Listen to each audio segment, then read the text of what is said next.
नमस्ते फ्रेंड। आज मैं आपको द ग्रेट लाल बहादुर शास्त्री जी के बारे में बताता हूँ। लाल बहादुर शास्त्री जी का जन्म 2 अक्टूबर 1904 में उत्तर प्रदेश के मुगल सराय में हुआ। इनके पिता का नाम मुंशी शारदा प्रसाद श्रीवास्तव था। वे एक प्राथमिक विद्यालय में शिक्षक थे। बाद में उन्होंने राजस्व विभाग में लिपिक की नौकरी कर ली थी। लाल बहादुर जी की माँ का नाम राम दुलारी था।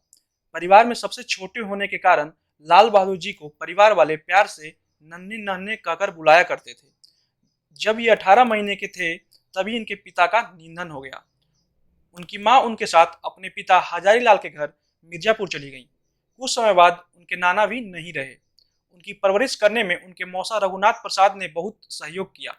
ननिहाल में रहते हुए उन्होंने प्राथमिक शिक्षा ग्रहण की। उसके बाद की शिक्षा हरिश्चंद्र हाई स्कूल और काशी विद्यापीठ में हुई। काशी विद्यापीठ में शास्त्री की उपाधि मिलने के बाद उन्होंने जन्म से चला आ रहा जाति सूचक शब्द श्रीवास्तव हमेशा हमेशा के लिए हटा दिया और अपने नाम के साथ शास्त्री लगा लिया। 1928 में उनका विवाह ललिता जी से हुआ।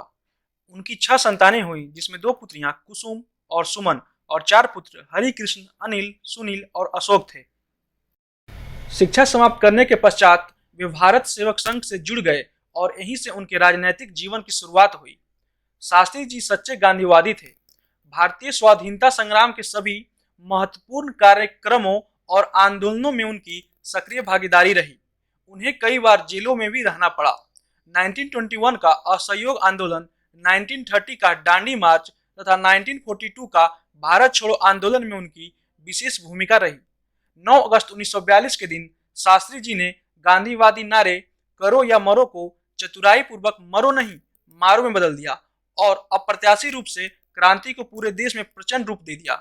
पूरे 11 दिन तक भूमिगत रहते हुए यह आंदोलन चलाने के बाद 19 अगस्त 1942 को शास्त्री जी गिरफ्तार हो गए। सबसे पहले उन्होंने टंडन जी के साथ भारत सेवक संघ की इलाहाबाद इकाई में सचिव के रूप में काम करना शुरू किया। इलाहाबाद में रहते हुए ही नेहरू जी के साथ उनकी निकटता बढ़ी। शास्त्री जी को उत्तर प्रदेश का संसदीय सचिव नियुक्त किया गया। गोविंद बल्लभ पंत के मंत्रिमंडल में उनको पुलिस और यातायात मंत्रालय सौंपा गया। परिवहन मंत्री के अपने कार्यकाल में उन्होंने महिला कंडक्टर्स की नियुक्ति की।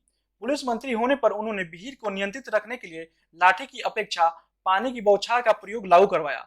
1951 में जवाहरलाल नेहरू के नेतृत्व में उन्हें अखिल भारतीय कांग्रेस कमेटी के महासचिव के रूप में नियुक्त किया गया। 1952, 1957 और 1962 के चुनाव में कांग्रेस पार्टी की भारी बहुमत से विजय का श्रेय इनके अथक परिश्रम और प्रयास का परिणाम था। इसके बाद तो शास्त्री जी एक के बाद एक सफलता की सीढ़ियां चढ़ते हुए वे नेहरू जी के मंत्रिमंडल में गृह मंत्री के प्रमुख पद तक जा पहुंचे। उनकी साफ सुथरी छवि के कारण ही उन्हें 1964 में देश का प्रधानमंत्री बनाया गया। निष्पक्ष रूप से यदि देखा जाए तो शास्त्री जी का शासनकाल बेहद कठिन रहा। पूंजीपति देश पर हावी होना चाहते थे और दुश्मन देश पर आक्रमण करने के फिराक में था। 1965 में अचानक पाकिस्तान ने भारत पर हमला कर दिया। राष्ट्रपति ने आपातकाल बैठक बुलाई, जिसमें तीनों रक्षा अंगों के प्रमुख और मंत्रिमंडल के सदस्य शामिल थे। तीनों प्रमुखों ने उन्हें सारी सिचुएशन समझाते हुए पूछा, सर क्या हुक्म है? शास्त्री जी ने एक वाक्य में तत्काल उत्तर दिया, आप देश की रक्षा कीजिए और मुझे बताइए कि हमें क्या करना है। युद्ध के दौरान उन्होंने उत्तम नेतृत्व प्रदान किया और जय जवान जय किसान का नारा दिया। इससे भारत की जनता का मनोबल बढ़ा और सारा देश एकजुट हो गया।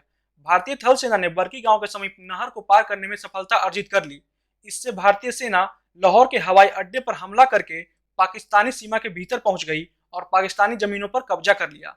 इसकी कल्पना पाकिस्तान ने कभी सपने में भी नहीं की थी। इस 17 दिन के वॉर के बाद भारत और पाकिस्तान के बीच शांति समझौते के लिए सोवियत यूनियन ने शास्त्री जी को ताशकंद बुलाया। जब समझौता वार्ता चली तो शास्त्री जी की एक ही जिद थी, उन्हें बाकी सब शर्तें मंजूर हैं, परंतु जीती हुई जमीन पाकिस्तान को लौटाना हरगिज मंजूर नहीं। काफी जद्दोजहद के बाद शास्त्री जी पर अंतर्राष्ट्रीय दबाव बनाकर ताशकंद समझौते के दस्तावेज पर हस्ताक्षर करा लिए गए थे।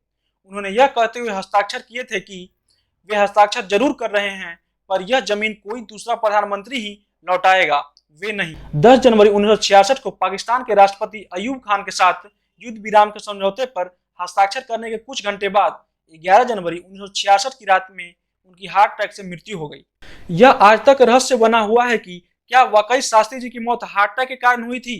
लोगों का मत है कि शास्त्री जी की मृत्यु हार्ट अटैक से नहीं बल्कि जहर देने से हुई। पहले इंक्वायरी राज नारायण ने करवाई थी, जो बिना नतीजे के समाप्त हो गई। आश्चर्य की बात यह है कि इंडियन पार्लियामेंट्री में आज उनका कोई रिकॉर्ड ही मौजूद नहीं है। यह भी आरोप लगाया गया कि शास्त्री जी का पोस्टमार्टम भी नहीं हुआ। 2009 में जब यह सवाल उठाया गया तो सरकार की ओर से यह जवाब दिया गया कि शास्त्री जी के प्राइवेट डॉक्टर आर्यन चुग और कुछ रूस के डॉक्टर ने मिलकर उनकी मौत की जांच तो की, परंतु सरकार के पास उसका कोई रिकॉर्ड नहीं है।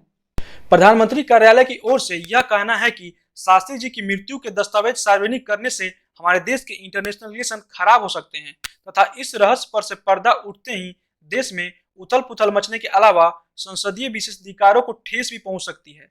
अंततः आज तक यह रहस्य ही है। शास्त्री जी को उनकी सादगी, देशभक्ति और ईमानदारी के लिए आज भी पूरा भारत श्रद्धापूर्वक याद करता है।